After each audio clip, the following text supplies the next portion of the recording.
The Gridiron is sponsored by Anna Marie's. If it ain't Anna Marie's, it ain't breakfast.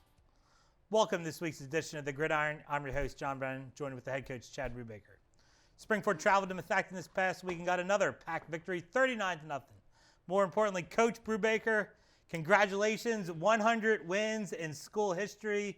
Congratulations on being the winningest coach in football program here. History for you. I know it means not more importantly, but I appreciate the kind words. I know the win's big, but I mean it's also nice to put yourself atop the mantle. Marty Moore had 99. Now you're at 100. So congratulations. And I was going to lead in with this here.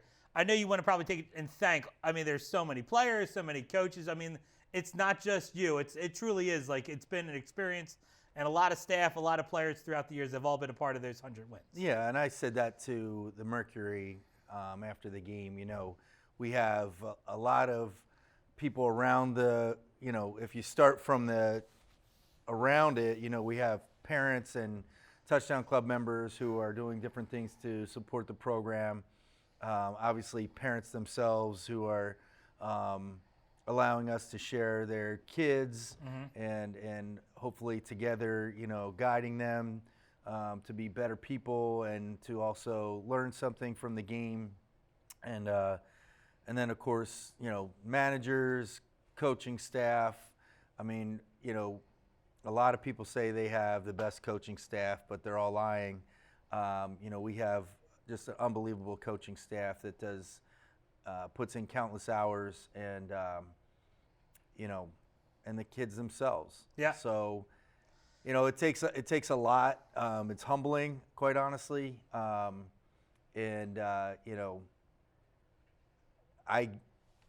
head coach gets credit for a lot of things that he's not responsible for, both good and bad. But it's a lot of different inputs from all over the place. Right, and I didn't want to talk about it on last week. I didn't want to put the jinx on you, that sort of thing, like saying what was going on. But you tied obviously Marty in the previous week, and he broke it this week. So let's talk about the game a little bit. Obviously, we're going to talk defense in the second segment, but once again, just another stand-up job by your defense out there. 4th shutout of the season for them too, right? Should be the 5th. The JV's allowed a touchdown against Boyertown. JV's getting one. All right. Really, and by the way, if we're speaking of records, the Springford record it would be 6 shutouts. What's the season? Huh? Do you know what the year is for the 6 shutouts? For the season? 90, either it's 93, 94, 95. Somewhere in that range. Okay, yeah. All right. So that Boyertown JV score, is tough to swallow. Might come back to haunt you guys. Well, not really. Well, yeah, I mean, I guess if you you could have tied the record. Right, I got what you're saying. Those things, records are something that are nice if they come about organically. We would never try to get somebody a record just because it exists and be disrespectful to the opponent or the game. But yeah, defense just really did an awesome job again. They're so well prepared. They run, and quite honestly, we're getting guys back and healthy now, especially on the defensive line. So, Donnie Nicolene participated in practice last week. He's going to be back this week. Probably not for the full game, but limited reps, that sort of thing. Got him on a pitch count, as they say. Got him on a pitch count. Evan Stramansky, who's a sophomore, who was hurt a few weeks back, was back on Friday night. So, and Kyle Keckler. Kyle Keckler is back as well, and he started working at tight end. And quite honestly, in practice, he's even surprised me. I thought. Obviously, he's has some learning to do, but he's been very willing to participate there, wants to get on the field, and he's a big kid that we think we can do some things with. So he got a couple snaps on Friday night as well. Look for him to get some more in the coming weeks because he's done a really nice job kind of inserting himself in that role. All right, so I want to get back to offense here a little bit too. Tough question here for you. Might have to think about it. Okay. From the beginning of the season today, what's the one area of offense you're really happy to see the progression you're going with it?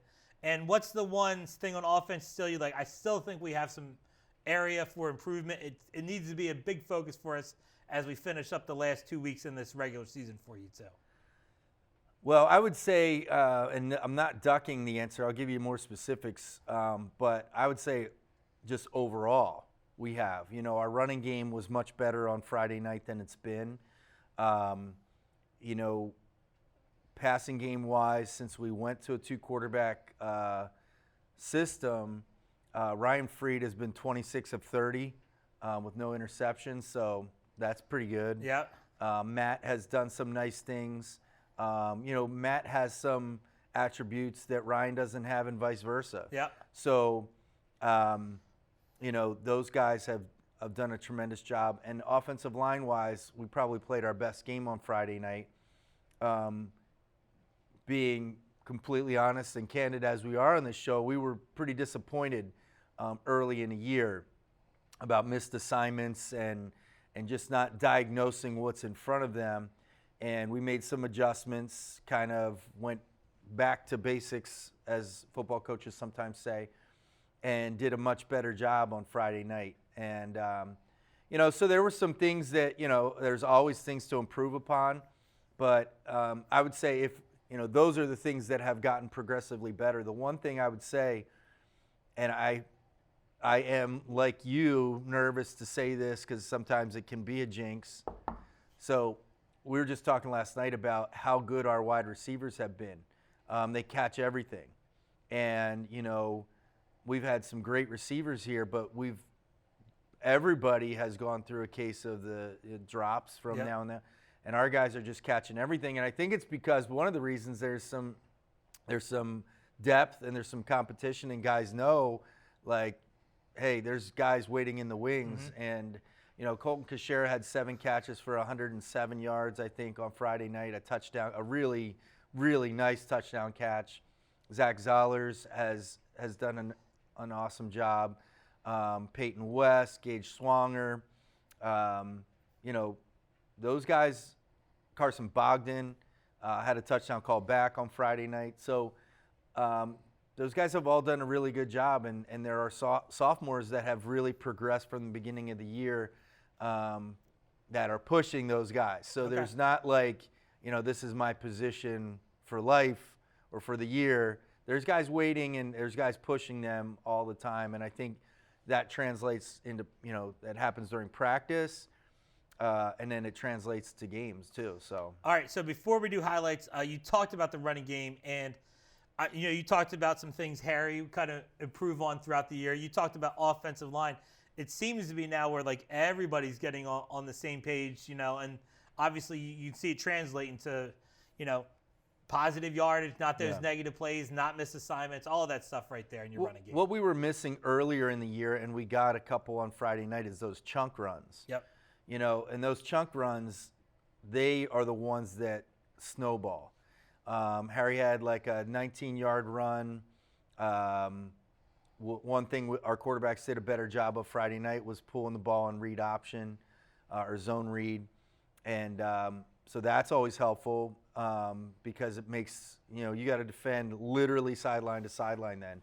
And Harry had a huge 71-yard touchdown run. And, we had some linemen on that play. Ian Harvey made an adjustment on that play where he came around, saw in real time that somebody else had already blocked the guy that he was ultimately responsible for, and he moved on to the next guy and was blocking a safety. So when you get offensive linemen blocking safeties, you should have big gains, and we got that.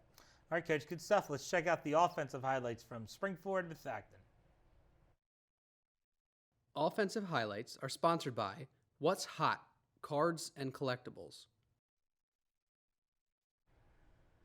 Yeah, so this is the long 71-yard run, and you see there's Ian Harvey right there, and he's blocking the kid for 15-plus yards down the field and running, which is always nice to see. That's a really nice play for Ian. You see there Zach Zollers went down inside and then realized his guy had disappeared, and then Ian made the adjustment. That's a great play for Ian's highlight film. If you can be an offensive lineman running 30 yards down the field, people like that at the next level. Here's Matt Zollers throwing over the top. And just a great catch by Colton Kashiro. Now he's looking at it the whole time. Is it like this is where he was? This is his primary. He was reading the corner. And so you can see him here. Watch. There was a little skinny post underneath. You can see coming right there. It's unfortunate we didn't get a better end zone shot of that. This is a touchdown pass to Zach Zollers on a little bootleg. All right, you can see number 12 there, Kyle Keckler at tight end, got covered but opened up a lane for Zach on the drag. And this is candy, man. If you can do this on the goal line, we'll do this. You're going to the wide side here. Wide side of the field. And you got a blocker. We're three on numbers. Yep. 3 on 2. They were really trying to take away. They were trying to take away the run game. You see a great block there by Peyton West. Little inside tidbit on this play. Here's your running the boot again, but this is a design run. Well, no one knows that except Ryan. Okay. So I've done this from time to time. I want guys to give a great fake. And sometimes when they know the quarterback's going, on a naked bootleg, it doesn't always translate. Guys will pull up. So we didn't tell anybody but Ryan. So Ryan, essentially the running back's expecting the ball in that play. Oh, yeah. He turned around, was like, put his hands up like, wait, what? So here is Will Fish on the goal line, and he got in there for a touchdown. So that was basically all of our touchdowns. We had a couple other nice chunk plays on bootlegs, 2 different bootlegs, one to Kashera, one to Zollers. And one thing that I didn't mention is we just had too many penalties on Friday night. Yeah, I see the twinkle in your eye, and I won't say it publicly, but no. The penalties are, once again, at every level, they just kill drives. There's one guy who threw 8 on Friday night, and so therefore, it cost us. It did not help our cause. We had another touchdown call back. We had another play inside the 10-yard line called back. We had a nice run called back earlier in the game. Well, yeah, there must be penalties since they're called back. That's usually how it works, right? Yep. Okay. All right. Well, take a check. Regroup. All right. We got to talk defense. All right. Yeah. All right. Make sure. What's your initials? JB. Oh, okay. Why is that? Just wondered. You're just thinking about it? Yeah. Okay. Yeah, John Brennan. I think that's how it works. Okay. Yep. Make sure you stay tuned through the commercial break, and we'll be back with the defensive highlights from Springford Methacton. Home fire drills give your family a plan of action. In a home fire, you may have less than 2 minutes to get out. So when you drill, show everyone 2 ways out of the house, pick a safe meeting spot, and get there in under 2 minutes. Then practice home fire drills at least twice a year. You can even make them fun. So everyone knows the sound and exactly what to do when they hear a smoke alarm. Go to ready.gov/fire drill and learn how to prepare your family for home fires. Hey! There are amazing things to discover in the forest. Toothless, time to go! What you picking up on, bud? It's a whole hidden world of wonders. And the perfect place to spend time with family. What better place to let your imagination soar? Experience nature and create a memory you can share. Visit discovertheforest.org to find a forest or park near you. Welcome back to the Gridiron. I'm your host, John Brown, with head coach Chad Brubaker. All right, Coach, big week here at Springford, Spirit Week. Well, off and running here. Today's Dress Alike Day, and they keep changing the names year after year after year. Dress Alike Day. Did you have a Dress Alike person? My Dress Alike person was, well, actually, yeah. I saw some football coaches in Springford, like in those T-shirts you gave all the kids. I saw that today. Mrs. Merja actually dressed like me. We didn't plan or anything. No, you say you did plan it. Did you tell everybody you planned it? No, we did not. But Mrs. Bowen was she wanted to borrow one of my football vests. So, gotcha. And a headset. I can't wear mine today. It's a green. I know it looks like we're in this great studio here in the some city that's close to Roarsford. I don't really know in the background. It also looks like we're closer than 6 feet, but we're not. We're not. That's the magic TV, of the magic of TV. Yep. So I had to take off my green shirt here for today. but we'll rep the Springford tennis gear here for today. Is this real? That sounds real. These Yeah. are real. That real coffee in it? Don't know about that one. All right, so let's go on here. So big week here, and I know this is always a week where you want the kids, but it's also a distraction potential week for you too. Yeah, I think it's, I think it is, it can be, from time to time, but, there's, you wear different hats in your life. You wear the teacher hat, you go home, you wear the dad hat, the husband hat. So Yeah.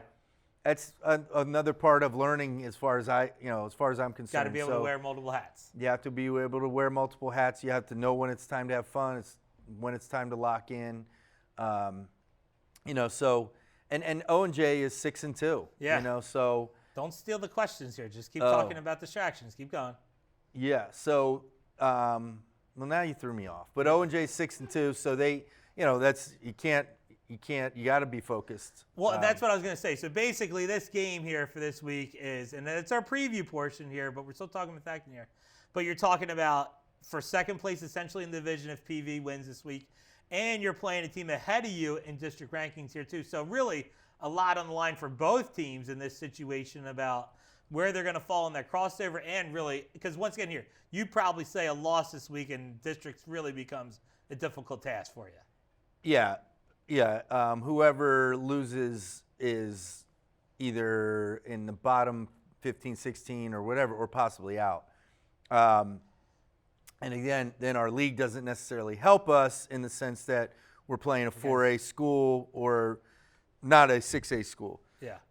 In the final week. So that doesn't help Because either. it's basically determined that 1, 2, and the other side is either going to be PJP or Pottsgrove, That's who both determined, fall yeah. in that 4A category. Right. here So too. 1 and 2 are both playing, and that hurts PV too. Yeah. That hurts PV in the final rankings too. Even though both those schools have very good records, you're starting like a 0 win. Let's just calculate this.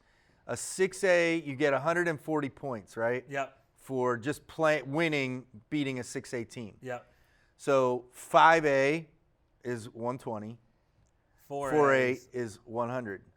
So you have to play a 4-win 4A team just to even equal. A 0-win 6A.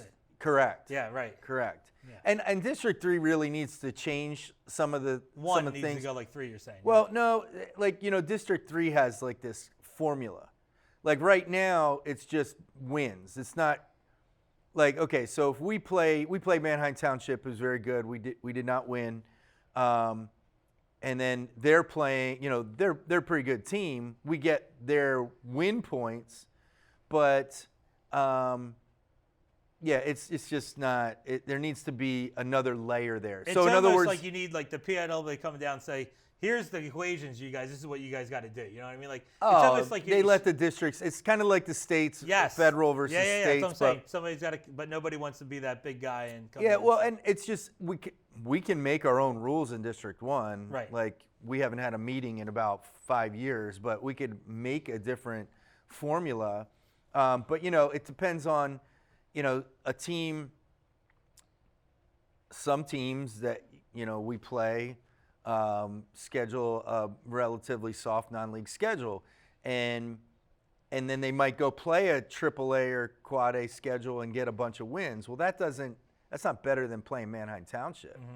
Mm-hmm. We need to win our games. There's no excuse. We need to win those games, and we should have won at least 1 or 2 of those games that we lost, or at least had an opportunity to. But there's just a layer missing in our district point totals. Yeah, that's end of the season show. Let's say let's say that for the end of the season. Oh, sorry. I thought you wanted to talk about I thought we districts. were, but we still got to talk defense from Springford Methacton here. Oh yeah. All right, so 4th shutout of the year. I think if I was looking at you had like negative rushing almost like the whole game, or at least a big portion of the game out there, and you were worried about that. Their quarterback had some athleticism, he was able to make good decisions out there. So I'm sure that was a big topic of your defensive staff, was kind of centered around the Methacton quarterback.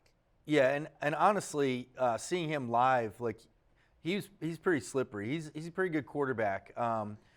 We had a couple times where we had 3 or 4 sacks, but there were a couple times where he slipped out of danger and really good instincts, and then we forced some tough throws. Some of them he made, some he didn't, but he did a really nice job. And they lead the area in passing attempts. I don't know if you're aware of that. I didn't know that. Usually So, we fall into that. No, that is not true. What are you talking about? I would like to go back. I would like to go back and look. I bet you we have never led, maybe TJ Pergine's senior year. Okay. Other than that. Listen, go do the research. I'll do it. Speak of research, looks like we got an answer about the brothers and touchdowns, throw to throw. Well, it's not definitive. It's not definitive. It sounds like the Karapolis brothers were A ball may have exchanged hands. but not thrown and thrown, but two brothers on the field for the same touchdown. So anyway, yeah, look, you go back through the stats. You have all these homework assignments, and I feel like we never get any, justification or what's the satisfaction here in the show of the answers for the homework. You demand satisfaction. Yes, I do demand satisfaction. You work on it. I will. You go work on it. So yeah, they lead the area in passing attempts. That's where we were going with that. Yes. Yes, they did. Okay. So, we put as many games as we have into the internet machine and try to come up with tendencies. Yeah. And we had some pretty good tendencies, on them. Okay. So, when we do that, we tend to make 70% the cutoff in terms of is that a tendency or is that not? And we had 80% tendencies. So and the kids are aware of that, and we make them accountable for that. And so they did a great job. All right, Coach, good stuff. Let's check out the defensive highlights from Springford and Methacton. Defensive highlights are sponsored by What's Hot, Cards and Collectibles. All right. So, again, you see, got pressure right there. I think this is Will Fish. 18 gets the initial pressure. Yeah, J. Seth Owens brought both outside linebackers, and, yeah, that is Will Fish who got a sack. I put his punt block in here. Wait till you see that. All right, again, so. He's trying to make a throw, just constant pressure. That was what'd you call it? That is intentional grounding. No, there was none. Did they call it? Yes. There was no receiver there. Intentional grounding. Okay. So you got that call. Yep. And again, look. Constant pressure. Instant pressure. Yep. That was Will Fish and J. Seth Owens again. All right. I think someone from the interior came in. Gavin Schaefer's there. Luke Pyevich is there. All right. Here we're coming again. Coach Mick dialed it up. This was Ryan Horvath with the sack. See him coming up there, up the middle. Running back's got to make a decision, but too many missed blocks already. And got pressure, got it away, but tip ball, and Gage Swanger comes up with the interception there. Again, he's got to get rid of it quick. Will Fish is on him. Tip ball, and Gage just. And that's somewhere like this receiver isn't helping him out. Oh, here you go. Here's your block. This is what you're talking about. This is one of the best blocked kicks that I've seen in a long time. Watch Will Fish time it up. He swerves the center, he swerves the back, and comes around and takes it off his foot. That was just an amazing athletic play. And this is the last interception of the night. We had two. This is Mike Bendowski. Speaking of Mike Bendowski, he has, we've had some guys that have been out. Moved around, yep, you're moving around. And he played on the defensive line the past few weeks because of the injuries that we've had. And, that's the type of player, someone who's willing to do that, because, not everybody's willing to do that. He's a linebacker. He's comfortable being a linebacker. But he went down, put his hand in the dirt, as they say, and he didn't ask questions about it. He just went and did it because he knew that's what needed to be done. And that's how you win championships, when you have players doing unselfish things like that. So I just wanted to make sure I mentioned him. All right, Coach. Good stuff right there. All right, one more segment, all right? Okay. All right, make sure you stay tuned as we'll preview the homecoming game with Owen J. Roberts. Hi, everyone. Al Roker here. As a guy with his own catchphrase, I appreciate that after 75 years, Smokey's only said, "Only you can prevent wildfires." But I'm filling in because there's a lot more to report. Like when there are parched or windy conditions out there, you gotta be extra careful with things like burning yard waste. After all, wildfires can start anywhere. even in your neck of the woods. Go to SmokeyBear.com to learn more about wildfire prevention. Hey, Dad. I need your help asking Jessica to prom. Of course. Love is like the ocean. You have to tread the Oh, waters. Dad. That's not the kind of help I needed. Hey, Jessica. Will you go to prom with me? Yes. You don't have to be perfect to be a perfect parent. Thousands of teens in foster care can't wait to share their first with you. Welcome back to the Gridiron. I'm your host, John Brown, with head coach Chad Brubaker. All right, Coach, we've done announcements, we've done offense, we've done defense here. It's on to preview O&J Roberts. Have we done announcements? Well, big announcement here.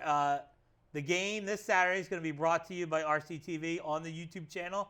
I'm back, baby. I'm back in the booth. Bill Culp and I, my first action of the year. Hopefully I don't mess things up too much for you. So if you can't make it out on Saturday, you can check us out live on the YouTube machine and also the parade. I know you guys don't do the parade because you're getting ready for the game. Parade at noon. That's Free also food, sponsored by SFEA. That's SFEA's out there. So we got tons of activities going on Saturday. Come on to the parade. I know my girls golfers are going to be in the parade. We have candy for distribution. That's usually the young people like to line the streets as candy. Now, usually you're out of candy within the first block because you don't ration it properly. But if you want to get some candy, that's available. Other announcements. We are what else going you got to for me? a lot. So just from a football program standpoint, it's a really great day for us. We do our mother's brunch and bring all the mothers in for our pregame meal on Saturday morning. Our sponsor, our Gridiron, Benedict? our Gridiron sponsor, Anna Marie's, is preparing that for us. So we expect Maybe I'll great just things. stop in for the brunch too. Okay, you guys heard it here. I get breakfast on So Saturday it's morning. Mother's Brunch. Also, Wall of Fame inductees. We are inducting 8 players, former players, into the Wall of Fame at halftime. Obviously, homecoming is happening. And between the third and the fourth quarter, we are doing a contest to win $10,000. Cash. How do I get an opportunity to win $10,000, So, Coach? there will be a table by the Patriot Chevrolet truck that they put on display. And by the way, Patriot Chevrolet is donating all the trucks for homecoming as well. Not donating them, but allowing us to drive leasing. them. Yep. Also, so there'll be a table by the Patriot display truck. There'll be a bucket there, and people will be selling raffle tickets for $10 a piece. If your name gets drawn, you get one shot from 30 yards. Can you put a Nerf ball into the back through the, trucks have that like window in the back? Yeah, I got through the window. Throw it through the window into the front seat of the car. If you do that, you get one shot. One shot, one opportunity. Right. 30 yards away. Okay. And can I participate in this? $10,000. You can buy raffle tickets. Would people be mad in the internet land or YouTube land that's watching this if mine gets picked out of the raffle? Do you think there'd be some animosity towards it? Not if you donate your winnings back to the Springford football program Wait. or RCTV. What about the other teams I coach, Springford Girls Golf or Boys Tennis? Can I You could do that donate too. to them too? You Or straight in Mr. Brennan's pocket too? Right. All right. So that's any other announcements? Anything else you got going on? Man, I can't think of anything else. Well, we have our pep rally on Friday. It's going to be different this year outside. Looks like the weather Friday looks good. Saturday, Saturday a little chilly, but little iffy. Still Possible fine. rain? Nah, just in the morning. Oh, what about the parade? Well, I'm not. You're worried about football games? Yeah, I'm not. Okay, you don't make those decisions. I'm not overly worried about the parade. Okay, all right. So those are announcements there, and on to the game with O&J Roberts. Huge test for you guys, 6-2. I'm just going to give you some insight right here in the show for the first time. A friend of mine from high school, his kids attend O&J Roberts. I was at his house Friday night. The daughter returned from the O&J Roberts football game. It was their homecoming. And I guess in the fourth quarter, the chant started, "We want Springford." So I think they're fired up to play you guys for homecoming. I love it. Too. That's great. And their head coach said after the game in the paper, we're going to get Springford. So let's go. Let's play some football, right? Let's play. All right, what are we going to see offensively from O&J Roberts? They're a spread team, but they love to run the ball. Their running back is very good. has been undersized. Now, he grew a little bit, put on some muscle, but he makes people miss. He's very difficult to tackle, even when you do get your hands on him. So he can make you whiff. He can, he's not very big, but he's wiggly, or whatever you want to say. We'll look that one up in the dictionary. Yeah, I mean, he does a great job, and he's very difficult to bring down. So we're going to have to get, hats around the ball, as they say. And I also, in a little bit of preparation, it looks like there are a lot of screen game action too. They're going to try and hit some bubble. Yeah. They're going to try and work the They do outside a little bit of that too. They do a lot of slip screen more so than anything else. But they'll throw a lot of screens. They spread you out, and he's an excellent running back. He's very good. It's almost like that extension of the screen games you talked about. It's like extension of their running. It's another way they can get opportunities. It's essentially what you call run the ball too. Yep.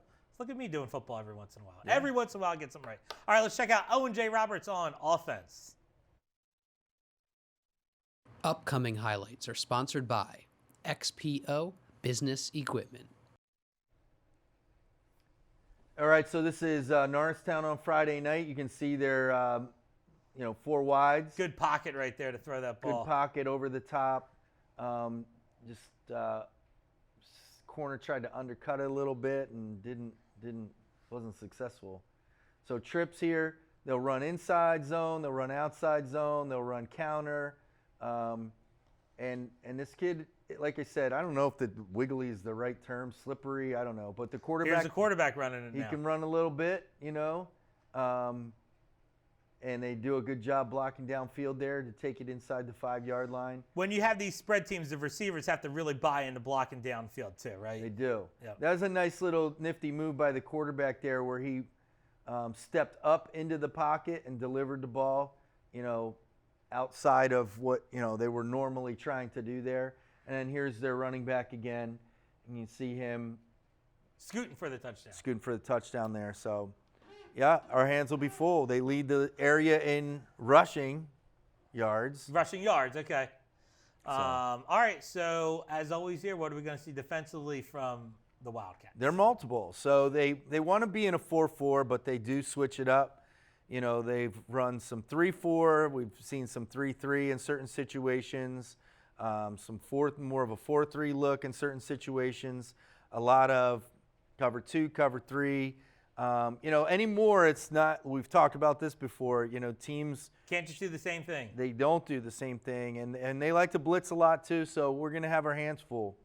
All right, let's check out Owen J. on defense. Upcoming highlights are sponsored by XPO Business Equipment. So three-down lineman here. Yeah, so here they're in a 3-4. All right, but they still get pressure. And, Norristown has struggled a little bit, obviously, but they're still getting pressure. Here they're back into a 4-4. And, again, that's a lateral. It was. That was not. Scoop and score that. Not by design. All right. Again, you can see that outside linebacker showing, but he doesn't come. But they can get pressure with their front 4, and if you can get pressure with your front 4, that's grounding. You don't have to blitz. Again, kind of a 4-4 instant look. Pressure, not blocked. And the linebackers do a nice job of dropping. That's the other thing. They're 2-3 yards. So when you say dropping, like they're kind of just showing they're going to blitz and they get back in the coverage. Pass coverage. Now this time they blitz, but they do a nice job of when the other team shows passes, they drop and try to get into passing lanes. They do a very good job of that. Coach, this sounds like an exciting matchup Saturday afternoon. Yeah, I hope so. I'm looking forward to the action.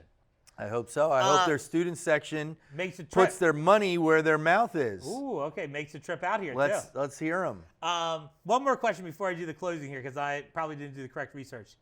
Following week when the homecoming, crossover, are we the host or are we the traveler? Host. Host. Okay, thanks. Appreciate that. I need some help here to close the show, all right?